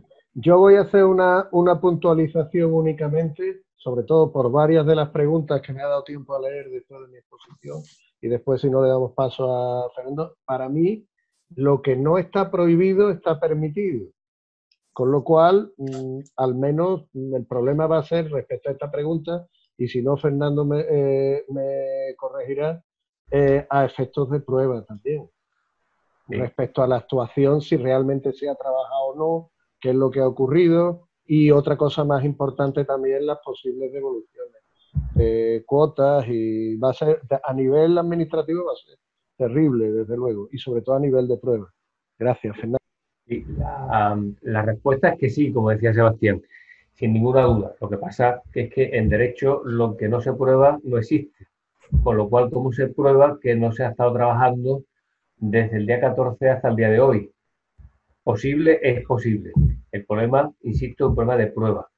Y el problema es que si eso puede suponer o se puede presumir que una vez pedido se entiende que ha habido una falsedad en la documentación aportada o en el propio devenir del propio procedimiento, precisamente una de las cuestiones que crea el Real Decreto Ley 11/2020 es complementar la Ley de Infracciones y Sanciones en el orden social para esa circunstancia puntual.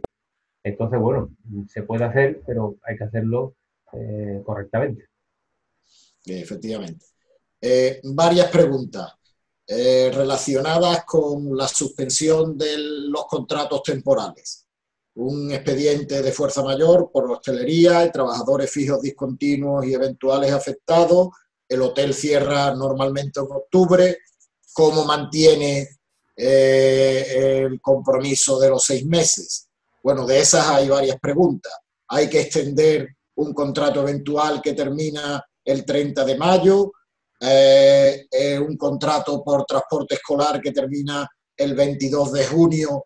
Un contrato eventual, hay que extenderlo, termina, no termina. ¿Cómo se interpreta la obligatoriedad o la suspensión de los contratos con la compatibilización? Creo que hubo una aclaración de la Dirección General de Trabajo. Si queréis contestar cualquiera de vosotros. Sí, Fernando, contéstala tú, si te parece. Vale. A ver, que hay varias preguntas aquí. A ver, la primera, y posiblemente se me olvidará alguna porque son varias, ¿eh? Me lo recuerda, por favor, José Luis. La primera es la que está relacionada con la actividad de hostelería, turística y hostelera. Esta plantea lo siguiente. Hoy viene precisamente en el diario Expansión uno de los artículos, una noticia precisamente relacionada con el acuerdo de ayer.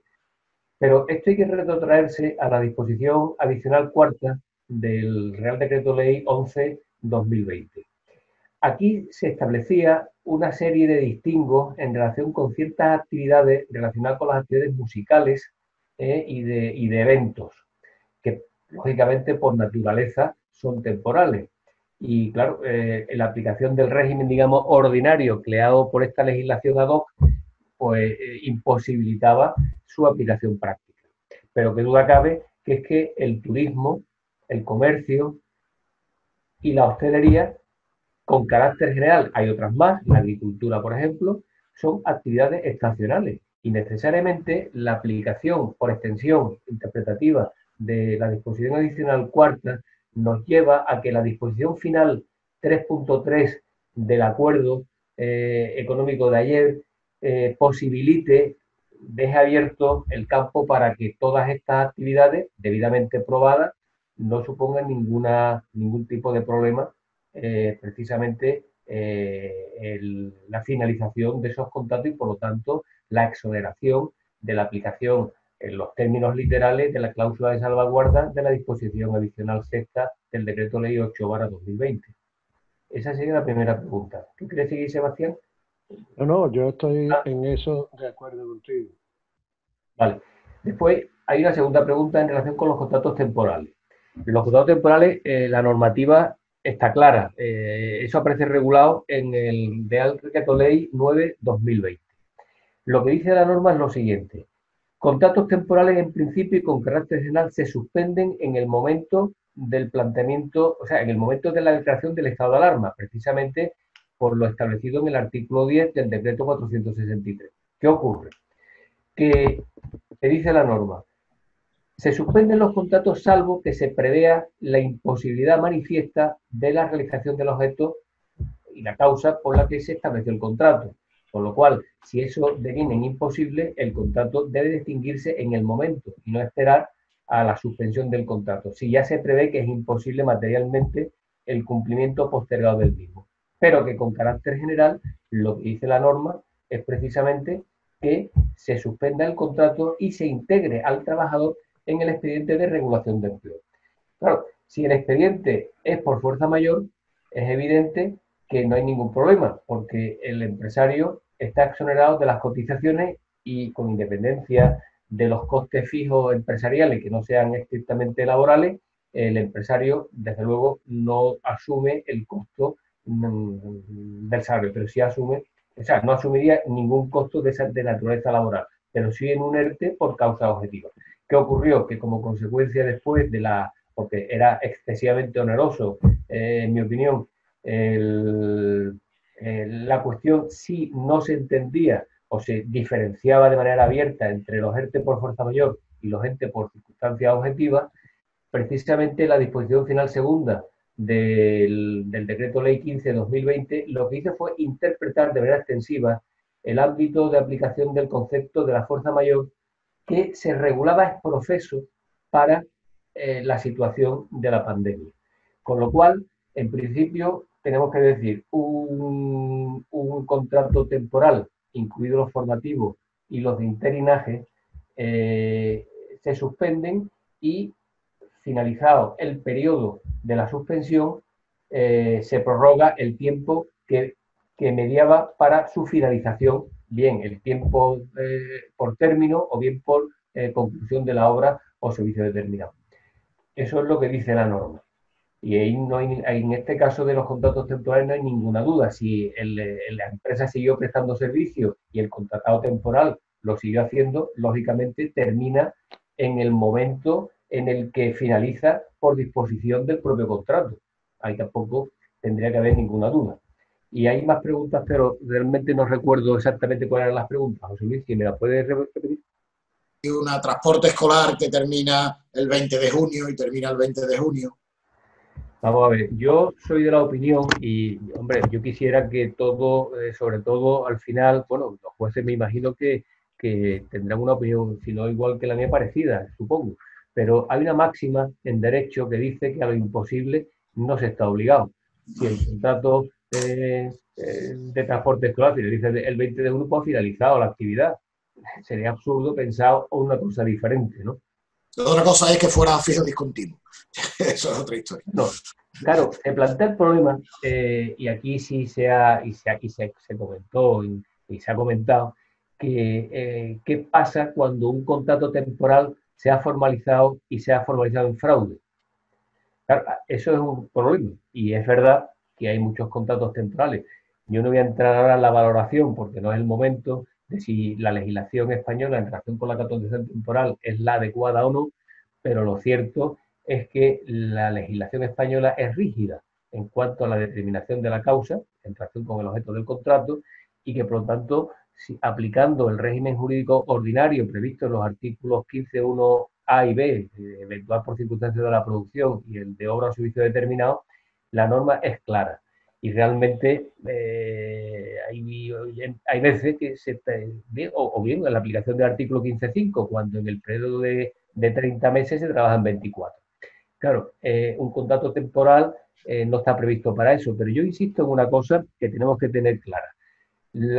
Una gran parte del PIB español se produce como consecuencia de actividades estacionales, y por lo tanto tenemos que asumir que nuestra economía se fundamenta en eso, y por lo tanto el contrato temporal necesariamente tiene que existir.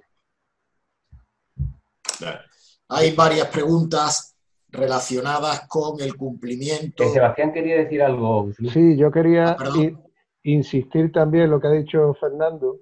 Efectivamente, teniendo en cuenta además que precisamente en este pacto de compromiso de mantenimiento de empleo se limita a los ERTE por fuerza mayor, el resto no. Y respecto a los trabajadores temporales, tened en cuenta que nos vamos a encontrar que a lo mejor, si estamos hablando de trabajadores temporales, cuando finalice su contrato, mi criterio al menos sería que se extingue el contrato, porque ha finalizado el periodo del plazo. En una de las preguntas que he visto ahí, sobre, creo que era de un centro comercial que terminaba el plazo al día siguiente. El grave problema, y volvemos a lo que he dicho al principio, es el elemento de prueba, porque nos vamos a encontrar muchas impugnaciones por esa línea. ¿Cómo somos capaces de probar que efectivamente estamos hablando de contratos temporales o de contratos por obra en la producción? Tenemos en cuenta que para eso sí va a ser muy importante, bajo mi punto de vista, la justificación mercantil y fiscal y contable de este tipo de actuaciones laborales, de este tipo de despidos, de extinciones de contratos, tratar de justificar al hilo de la primera pregunta de presentar un expediente de regulación de empleo ahora, a fecha 14 de marzo, y únicamente, el único apunte más que además se me ha ocurrido al hilo de que tenga mucho cuidado el empresario respecto a si a lo mejor la inspección puede considerar que esos pagos se han hecho realmente, que no se han hecho, y que esa actividad a lo mejor puede ser objeto de sanción por incumplimiento de norma COVID. José Luis, sigue tú con las preguntas. Disculpa. Sí, pero perdón, José Luis, es que a colación con una de las cosas que ha dicho Sebastián, que yo creo que al menos introduje la cuestión en mi alocución anterior, pero que lógicamente por cuestiones de tiempo simplemente la mencioné. Pero hay una contradicción, en principio, entre el informe, la resolución del informe de la Dirección General de Empleo a instancia de la COCEPYME, precisamente interpretando la disposición final sexta, y lo que dice el acuerdo de ayer, el acuerdo económico-social de ayer. Porque en el informe resolución de la Dirección General de Trabajo de Empleo, lo que viene a decir que para el supuesto de aquellos empresarios que formalizaron un expediente de resolución de empleo por causas objetivas, finalizado el mismo, o sea, no adquieren ningún compromiso de mantenimiento del empleo. Sin embargo, en el acuerdo de ayer parece, según la redacción literal del mismo, que ese compromiso de mantenimiento del empleo se produce hasta el 30 de junio, lo cual es absolutamente absurdo, porque si yo finalizo, o sea, una vez que finalice el expediente, el empresario en su momento os será una situación de absoluta inseguridad jurídica, porque lógicamente, aunque se juraba en decir en la Dirección General de Empleo, lo decía expresamente en el documento, que la última palabra a efectos interpretativos eran de los órganos judiciales, la propia administración estaba interpretando, propia administración que ha impulsado al final este acuerdo. Y que, lógicamente, cuando la ministra dijo ayer, como consecuencia del acuerdo, que todo lo que se había propuesto previamente es lo que se ha mantenido, realmente aquí hay una colisión. Y yo me inclino por pensar, y por pensar bien, que ha sido una confusión en el acuerdo, porque si no, se ha planteado una situación de absoluta inseguridad jurídica para el empresario que inició un procedimiento de ERTE objetivo, y que le exigen ahora el mantenimiento del nivel de empleo, a lo mejor sin ningún tipo de actividad, hasta el día 30 de junio, lo cual no tiene sentido. Muy bien. Otro grupo de preguntas relacionado con el cumplimiento de la obligatoriedad del mantenimiento del empleo durante 6 meses. ¿Se cumpliría esa obligatoriedad si después del ERTE por fuerza mayor se pasa a un ERTE por causas económicas, técnicas, organizativas o de producción? ¿Se cumpliría con esa obligatoriedad si se incorporan a los trabajadores a jornada a tiempo parcial? Sí, vamos a ver. Yo entiendo que sí. Claro, parece. Vamos a ver, es que no, estaba hablando de despido. Una cosa es la extinción y otra la suspensión. Como una suspensión se está manteniendo el empleo, con lo cual no hay ninguna duda de que se está manteniendo. O reducción de jornada también se mantiene. También se está manteniendo. Hombre, tan es así que en el acuerdo se prevé que en el caso de que se saquen trabajadores de un ERTE, el plazo de los 6 meses comienza a correr desde el mismo momento en el que se saca al primer trabajador del ERTE, porque además se modifican las condiciones de financiación de la cotización en relación con la situación originariamente planteada. Desde ese momento comienza a correr el plazo de los 6 meses. Significa que si yo a continuación, finalizado la prórroga del estado de alarma, finaliza, digamos, la legislación originaria ad hoc para la situación de crisis sanitaria, es evidente que los que presentan un expediente de naturaleza objetiva se suspende, o sea, están suspendidos los contratos, por lo tanto no están despedidos los trabajadores y por lo tanto está corriendo el periodo de los 6 meses, eso es evidente. Otra cosa distinta es que si observáis en el último párrafo del acuerdo se dice de ámbito competencial para que el gobierno mediante decreto pueda retocar una serie de cuestiones. Entre esas cuestiones precisamente está el prorrogar la fuerza mayor o al menos los efectos, supongo, en relación, que es lo que más le puede interesar al empresario, que se mantenga durante esa situación de incertidumbre. Fundamentalmente, yo estoy pensando siempre ahora mismo en los empresarios de dueños de hoteles, fundamentalmente, que son los que van a tener, en mi opinión, mayor complejidad en iniciar su andadura ordinaria. En estos casos, perfectamente se deberían de prorrogar los efectos de la exoneración de las cotizaciones. Claro, ahí se plantearía cuándo entonces comienza a contar el plazo de los 6 meses. Pues en ese caso no habría ningún problema porque estarían eximidos del cumplimiento de la obligación por la disposición final primera 3.3, que habla precisamente de la no necesidad del cumplimiento de la cláusula de salvaguarda de la disposición adicional sexta para los empresarios de la hostelería. Muy bien. Bueno, y relacionado también con esto, alguna pregunta que habla de la sustitución de los trabajadores reincorporados. Es decir, yo reincorporo a un trabajador 15 días, a otros 15 días, y al que tenía 15 días lo vuelvo a introducir en el ERTE. Eso es posible en los ERTEs normales, cabe en los ERTEs COVID. Cuidado, porque la exención de bonificaciones habla de renuncia. Y ahí tú no renuncias a mantener, y ahí tú no estás renunciando, tú estás sacando temporalmente a un trabajador y sustituyendo a uno con otro. Es una de las preguntas que nos hacen. ¿Qué opináis? Hombre, yo entiendo que si tú no renuncias expresamente y sustituyes uno con otro, siempre y cuando se hubieran, al iniciar el ERTE, ese trabajador que tú sustituyes uno y otro no es nuevo, por así decir, sacarlo fuera, podría admitirse. pero estoy de acuerdo que es una posición, es que no es fácil. ¿Y se aplican las bonificaciones o las exenciones? Yo no me arriesgaría. El acuerdo habla de renuncia. Claro, claro, no, yo no me arriesgaría.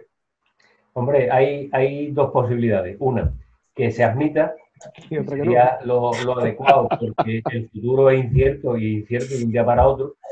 Y si no, cabe la posibilidad siempre de iniciar en ese momento un expediente, claro, ya por causa objetiva, para ese trabajador que se ha quedado descolgado, digamos, en esa situación un poco absurda. Porque igual que un trabajador se saca, un trabajador entra. Vamos a ver, si no hubiese habido esta legislación ad hoc para el expediente, bueno, para los dos tipos de mecanismos de adecuación de la plantilla a las circunstancias existentes, el ERTE por fuerza mayor y el de circunstancias objetivas, tanto el artículo 47 y el 47 y el 47.3, que es el que regula precisamente el de la fuerza mayor en el expediente de regulación de empleo por causa de suspensión de contrato y de reducción de jornada, no hay ningún impedimento para llevar a cabo esa consideración.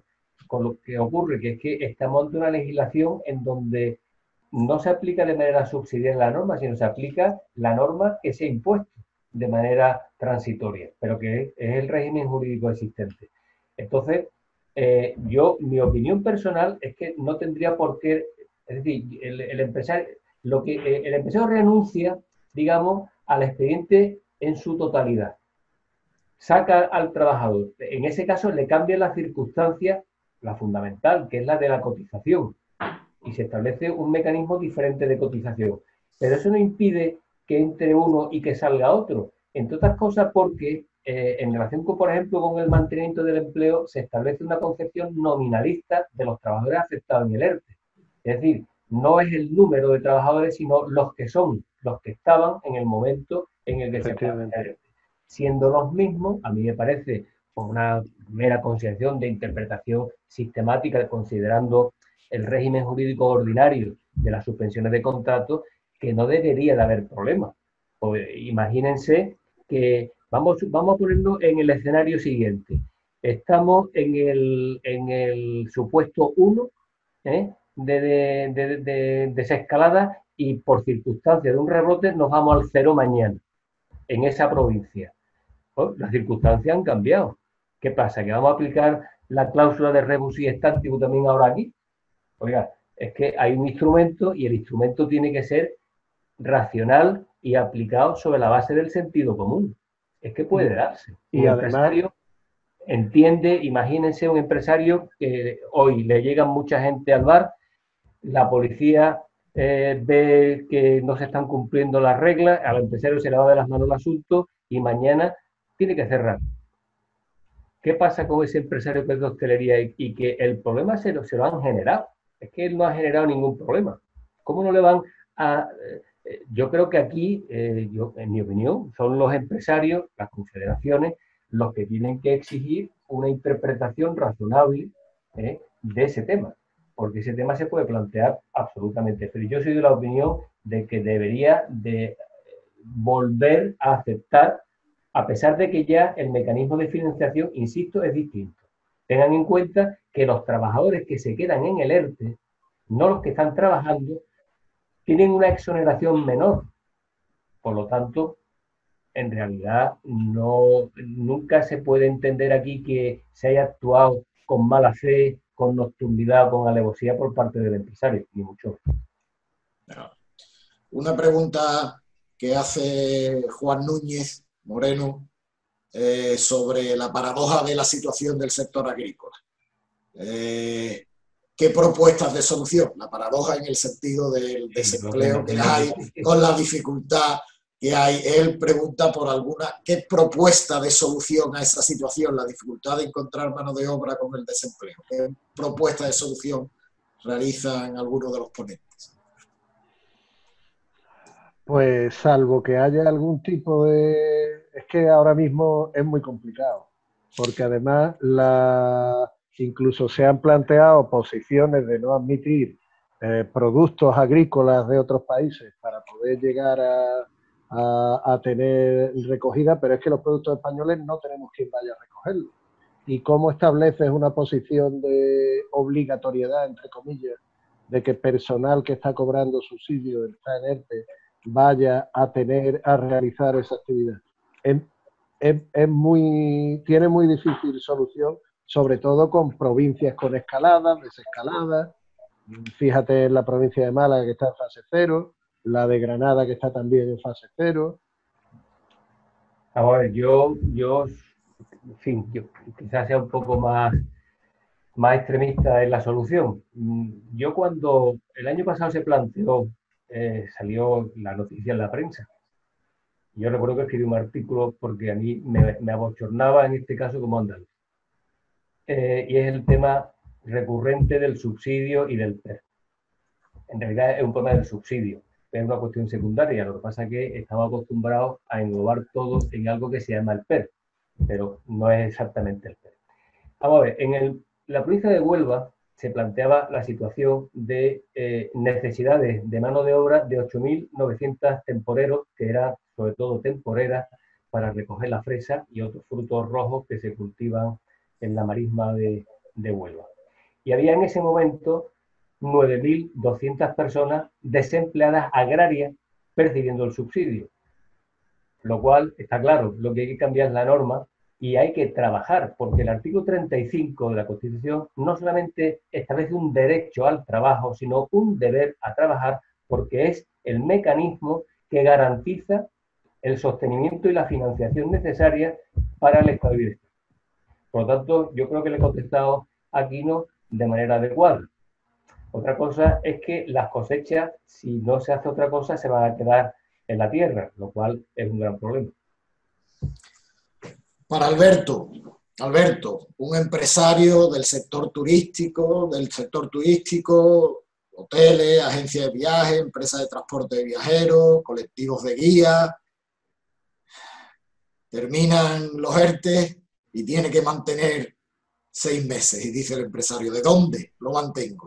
¿Cómo puedo mantenerlo? Ahí no hay que mantener, no hay nada que mantener. Por eso digo que el empresario tiene que tomar... He visto alguna pregunta que me hablan de la cláusula rebus sic stantibus. No, el empresario tiene que mantener, antes de adoptar ninguna decisión, un camino lógico. Si tiene que pagar una renta, si no tiene que pagar las rentas. Y sobre esas circunstancias como no nos olvidemos que la actividad no la puede realizar por causa del gobierno, por causa de una norma. Y si no tiene actividad, tendrá que desprenderse de todos los gastos y tendrá que cesar la actividad y constatarla. Ese empresario del turismo, como la actividad es estacional, como han precisado Fernando y Sebastián, no le va a solucionar ningún ERTE, nada. Va a agravar su problema. Una vez que termine el ERTE, su pasivo va a ser muy superior al que tenía cuando empezó, ¿verdad? Esa es la decisión que tiene que tomar. Y además, a mí me gustaría añadir a lo que ha dicho Alberto, que no se vea, como se ha visto muchas veces, las figuras concursales como un fracaso por parte del empresario, sino como un instrumento que incluso le puede permitir después volver otra vez a continuar, porque si no vas a seguir agravando, y si las medidas de mantenimiento del empleo de 6 meses te obligan a devolver las cotizaciones en materia de seguridad social, tendrás un acreedor más. No sé, Fernando, ¿qué te parece? Porque dentro del concurso, si te vas al concurso, pues habrá un acreedor más, nada más. Pero tú te salvaguardas tu responsabilidad personal como administrador y a lo mejor es lo que te permite mantener la actividad, porque los embargos en materia de seguridad social y de Hacienda y todas las ejecuciones en materia de derecho público, la única opción que tienes para poder evitarla es el concurso. Nada más. Vamos a ver, yo quiero hacer una breve mención al respecto. Esto es una cuestión casi de índole también ideológica y política, pero creo que es necesario hacerlo. Son 3 artículos de la Constitución, el 36, el 38 y el 128. Hace 2 o 3 semanas un partido político ha puesto ha planteado la necesidad de aplicar la Constitución, curiosamente, invocando el artículo 128.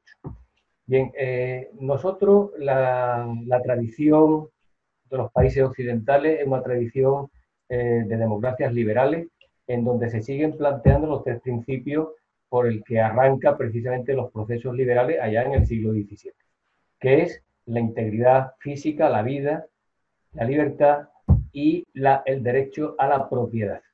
Si no hay derecho a la propiedad, no hay libertad, el hombre queda alienado en relación con, en este caso, sería con el Estado. Si menoscabamos en ese necesario equilibrio entre los artículos 36 y 38 el derecho a la libertad de empresa y no atendemos al derecho a la propiedad, estamos abocados a un fracaso estrepitoso como sociedad, porque estaríamos ubicándonos de manera habría una disfunción entre las situaciones que existirían. Y eso llevaría al empresario, como bien ha dicho Alberto, bueno, a la ruina. Y el empresario, igual que los mecanismos protectores de la legislación española, que son bastante positivos y que son bastante generosos, tanto en la legislación de la seguridad social como la legislación del desempleo. Si la comparamos con otros países europeos, un pequeño empresario en España, un autónomo, está mucho más desprotegido en una situación como la que padecemos ahora mismo que un trabajador. Por lo tanto, esto hay que reconsiderarlo de arriba abajo, porque el empresario está arriesgando su dinero y le aboca a la ruina absoluta.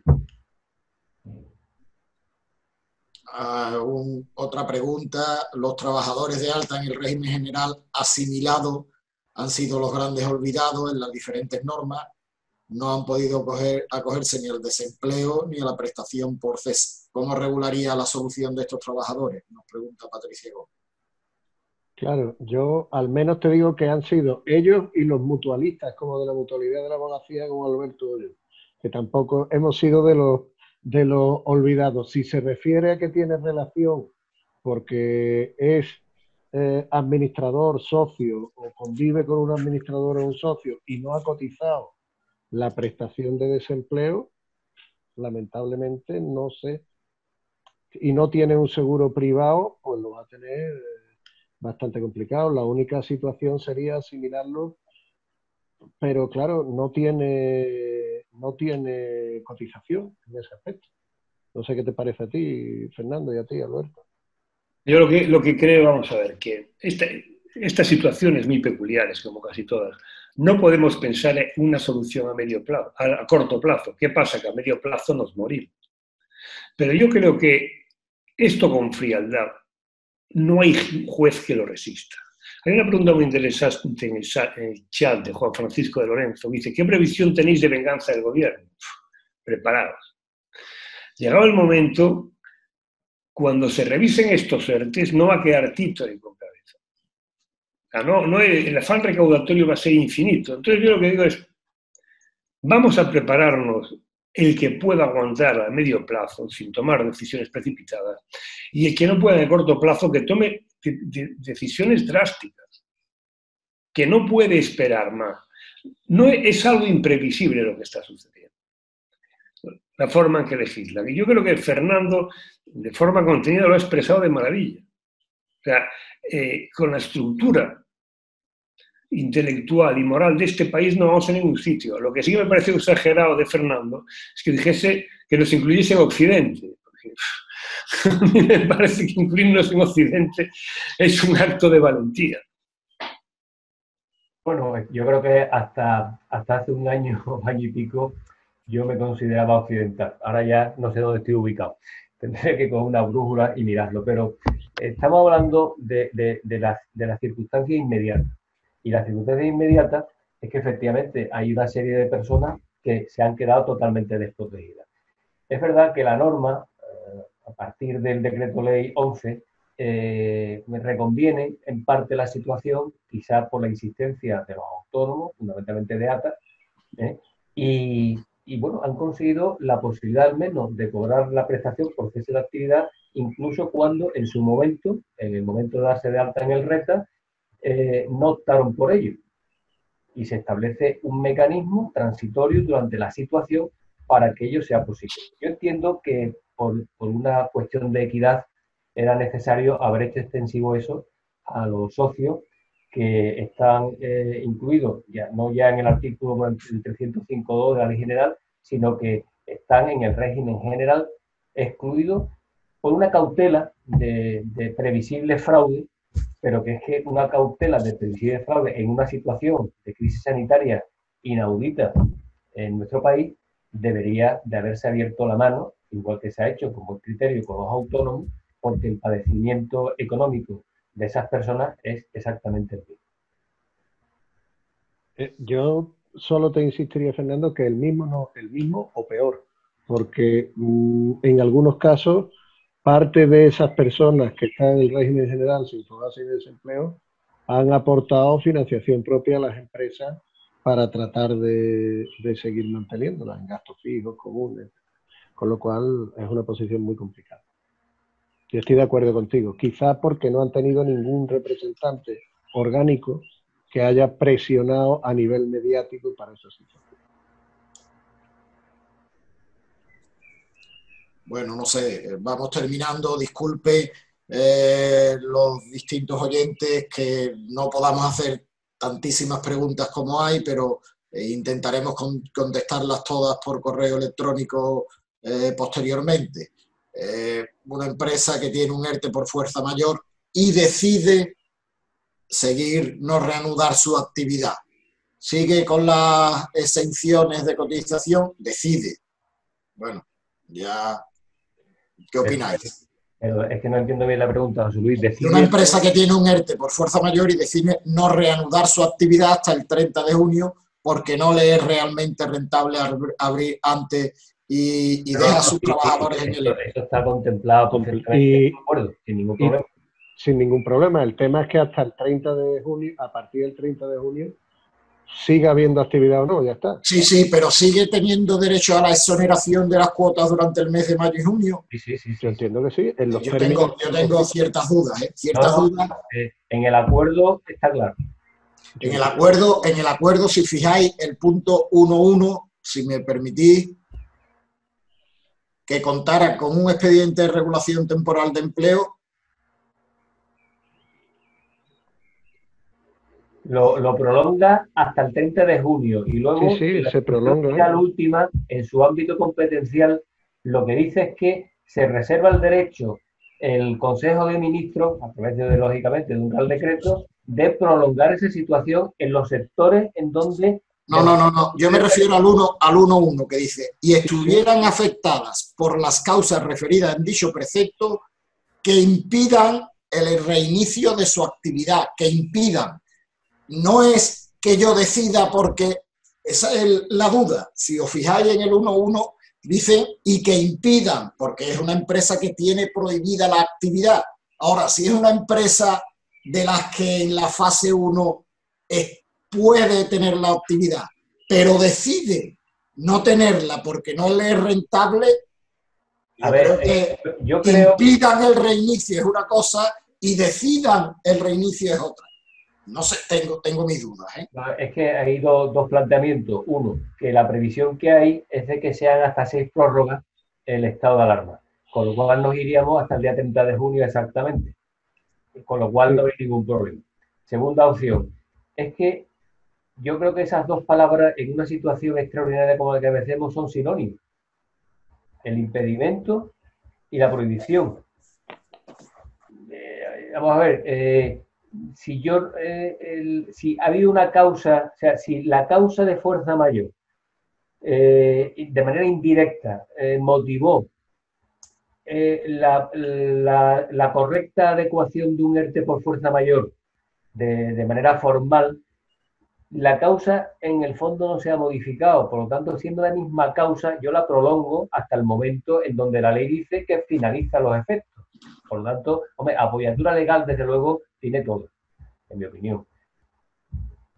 No, pero el problema no es que siga el ERTE o no sigue, el ERTE sigue. El problema es, ¿se te aplica la exención o no? Porque el régimen de las exenciones es que se han modificado para los meses de mayo. Pero yo lo veo, o sea, yo entiendo que la interpretación está a favor del criterio que yo estoy manteniendo. ¿Por qué? Porque tú sigues manteniendo el ERTE por fuerza mayor. Porque tú no vas a cambiar el ERTE hasta el 30 de junio, que es la fecha según el acuerdo de finalización de los efectos, el 30 de junio. Por lo tanto, el ERTE sigue siendo el mismo. Y no hay norma que, no habiendo sacado a nadie del ERTE, determine una minoración de las cantidades en las que está exonerado el empresario. Por lo tanto, me lleva de manera sistemática a interpretar necesariamente que las circunstancias no cambian para ese empresario. Por lo tanto, el ERTE sigue, por fuerza mayor, porque no ha cambiado, sigue manteniendo esas circunstancias. Cosa distinta sería que la autoridad laboral, pero claro, la autoridad laboral es la que podría dejar de exonerar, pero no en este caso, sino en una situación ordinaria del artículo 47.3, pero no del régimen jurídico que se aplica ahora, que está determinado de manera exprofesa. Por lo tanto, yo creo, sin ninguna duda, de que el ERTE es por fuerza mayor, no han cambiado las circunstancias y no han cambiado las cantidades de exoneración. Por lo tanto, se debe mantener en esa misma situación. Yo simplemente añadía, Fernando, yo creo que sí, no sin ninguna duda, porque habrá que ver después, como ha dicho Alberto, la venganza puede ser terrible, pero sí justificaría, si fuera ese empresario, justificaría de forma importante los motivos. Uno de los elementos que se indica en el acuerdo por el empleo es que es el empresario el que va a tener la capacidad de decisión de a qué trabajadores entra y saca. No, pero Sebastián, no, estamos hablando de que se mantenga el ERTE. Sí, por eso, que se mantiene el ERTE, con lo cual, al mantenerse en su totalidad, hay que plantear sobre todo la evidencia y la justificación de que no es un mantenimiento. No, pero hay un problema, vamos, un problema no, hay una ventaja, que es que no hay que iniciar ningún procedimiento ni advertir nada. No, ya, efectivamente. Porque el ERTE sigue su camino. ¿Hasta cuándo? Hasta el 30 de junio. Por lo tanto, yo lo veo claro, vamos. Yo no tengo ninguna duda. Otra cosa es que esté equivocado. Pero duda no tengo ninguna.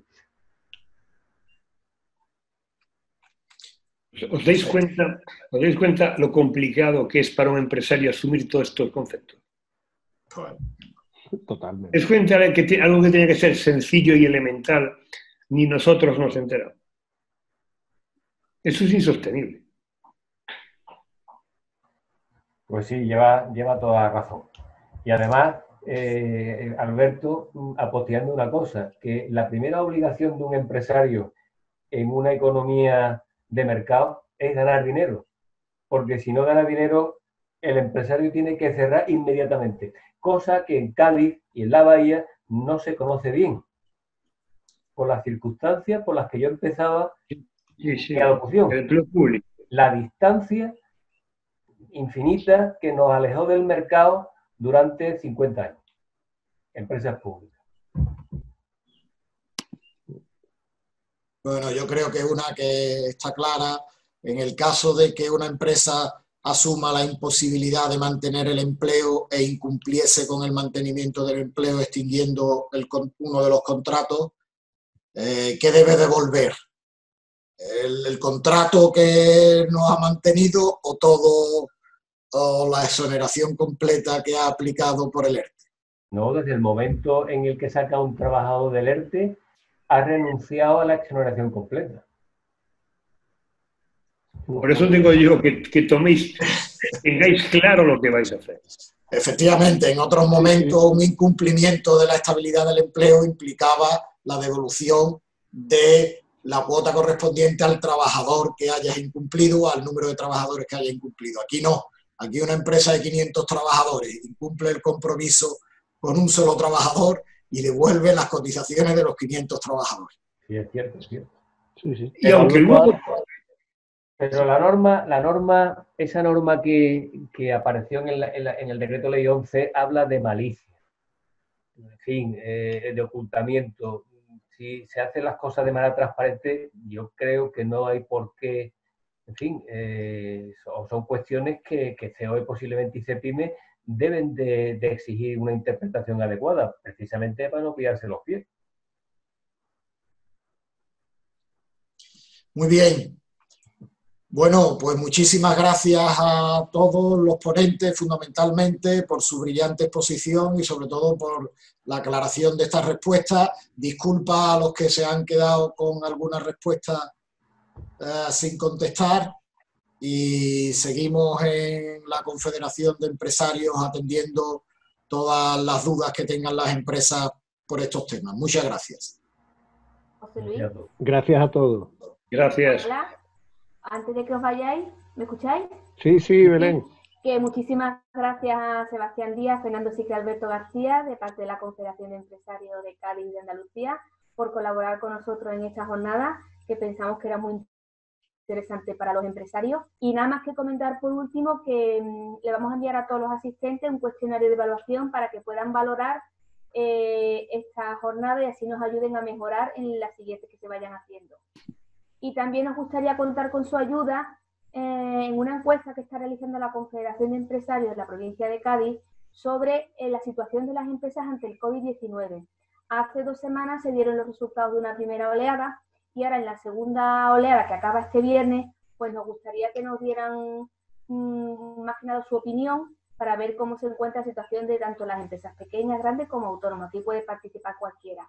En la página web de la Confederación se encuentra en la página de inicio, se encuentra la encuesta, cualquiera que quiera participar, se lo estaríamos muy agradecidos. Y listo, muchísimas gracias a todos y que tengan muy buenas tardes. Muchas gracias a todos. Muchas gracias.